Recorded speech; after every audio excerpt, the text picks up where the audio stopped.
श्री राम एकविंश सर्ग। श्री राम का समुद्र के तट पर कुशा बिछाकर 3 दिनों तक धरना देने पर भी समुद्र के दर्शन न देने से कुपित हो उसे बाण मारकर विक्षुब्ध कर देना।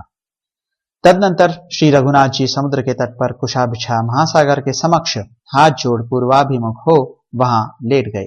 उस समय शत्रुसूदन श्री राम ने सर्प के शरीर की भांति कोमल और वनवास के पहले सोने के बने हुए सुंदर आभूषणों से सदा विभूषित रहने वाली अपनी एक दाहिनी बाह को तकिया बना रखा था।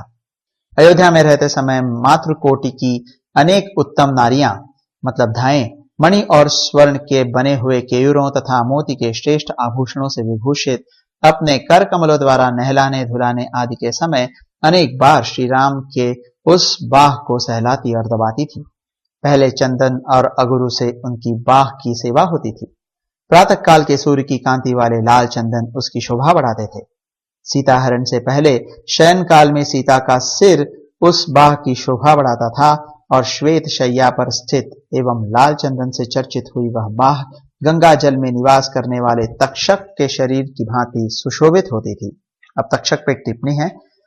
तक्षक का रंग लाल माना गया है। देखिए महाभारत आदि पर्व 44 श्लोक 2 और 3। अब आगे युद्ध स्थल में जुए के समान वह विशाल भुजा शत्रुओं का शोक बढ़ाने वाली और सुहृदों को दीर्घ काल तक आनंदित करने वाली थी। समुद्र पर्यंत अखंड भूमंडल की रक्षा का भार उनकी उसी भुजा पर प्रतिष्ठित था। बाई ओर को बारंबार बाण चलाने के कारण प्रत्यंचा के आघात से जिसकी त्वचा पर रगड़ पड़ गई थी वो विशाल परिख के समान सुदृढ़ एवं बलिष्ठ थी तथा जिसके द्वारा उन्होंने सहस्त्रों गौओं का दान किया था उस विशाल दाहिनी भुजा का तकिया लगाकर उदारता आदि गुणों से युक्त महाबाहु श्री राम आज या तो मैं समुद्र के पार जाऊंगा या मेरे द्वारा समुद्र का संहार होगा ऐसा निश्चय करके मौन हो मन वाणी और शरीर को संयम में रखकर महासागर को अनुकूल करने के उद्देश्य से विधि पूर्वक धरना देते हुए उस कुशासन पर सो गए। कुश बिछी हुई भूमि पर सोकर नियम से असावधान न होते हुए श्री राम की वहां 3 रातें व्यतीत हो गई। इस प्रकार उस समय वहां 3 रात लेटे रहकर नीति के ज्ञाता धर्मवत्सल श्री रामचंद्र जी सरिताओं के स्वामी समुद्र की उपासना करते रहे, परंतु नियम पूर्वक रहते हुए श्री राम के द्वारा यथोचित पूजा और सत्कार पाकर भी उस मंदमती महासागर ने उन्हें अपने अधिदैविक रूप का दर्शन नहीं कराया। वह उनके समक्ष प्रकट नहीं हुआ। तब अरुण नेत्र प्रांत वाले भगवान श्री राम समुद्र पर कुपित हो उठे और पास ही खड़े हुए शुभ लक्षण युक्त लक्ष्मण से इस प्रकार बोले। समुद्र को अपने ऊपर बड़ा अहंकार है जिससे वह स्वयं मेरे सामने प्रकट नहीं हो रहा है। शांति, क्षमा, सरलता और मधुर भाषण ये जो सत्पुरुषों के गुण है इनका गुणहीनों के प्रति प्रयोग करने पर यही परिणाम होता है कि वे उस गुणवान पुरुष को भी असमर्थ समझ लेते हैं।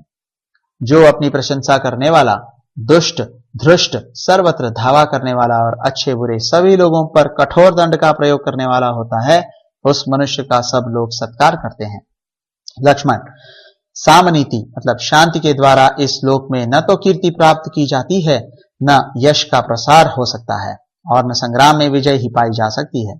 सुमित्रानंदन, आज मेरे बाणों से खंड खंड हो मगर और मत्स्य सब ओर उतराकर बहने लगेंगे और उनकी लाशों से इस मकरालय मतलब समुद्र का जल आच्छादित हो जाएगा।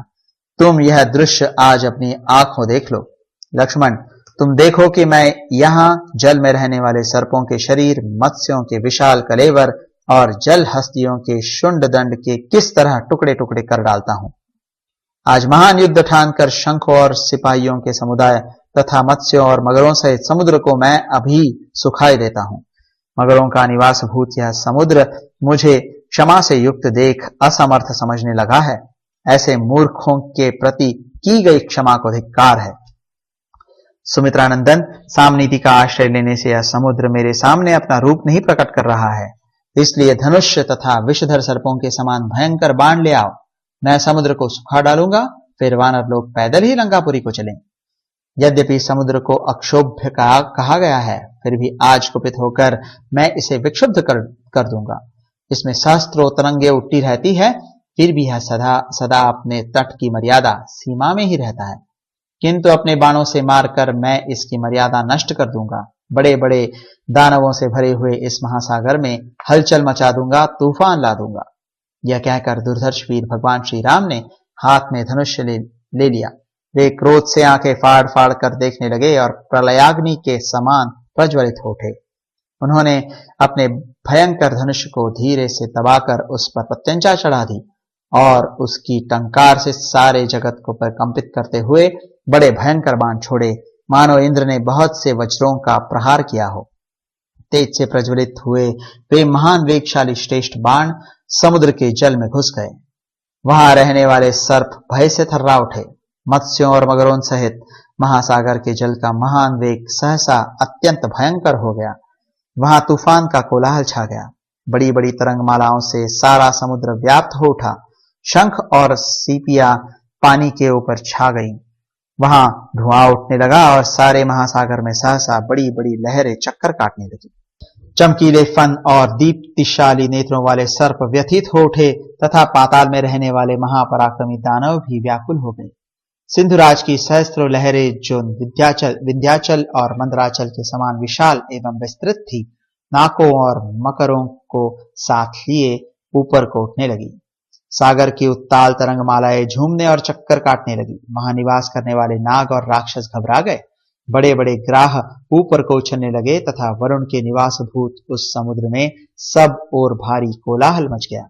तदनंतर श्री रघुनाथ जी रोज से लंबी सांस लेते हुए अपने भयंकर वेगशाली अनुपम धनुष को पुनः खींचने लगे। यह देखकर सुमित्रा कुमार लक्ष्मण उछलकर उनके पास जा पहुंचे और बस बस अब नहीं ऐसा कहते हुए उन्होंने उनका धनुष पकड़ लिया। फिर वे बोले, भैया आप वीर शिरोमणि हैं, इस समुद्र को नष्ट किए बिना भी आपका कार्य संपन्न हो जाएगा। आप जैसे महापुरुष क्रोध के अधीन नहीं होते हैं। अब आप सुदीर्घ काल तक उपयोग में लाए जाने वाले किसी अच्छे उपाय पर दृष्टि डालिए, कोई दूसरी उत्तम युक्ति सोचे। इस समय अंतरिक्ष में अव्यक्त रूप से स्थित महर्षियों और देवर्षियों ने भी हाय यह तो बड़े कष्ट की बात है ऐसा कहते हुए अब नहीं कहकर बड़े शोर से कोलाहल किया। इस प्रकार श्री वाल्मीकि निर्मित आर्ष रामायण आदि काव्य के युद्ध कांड में 21वां सर्ग पूरा हुआ।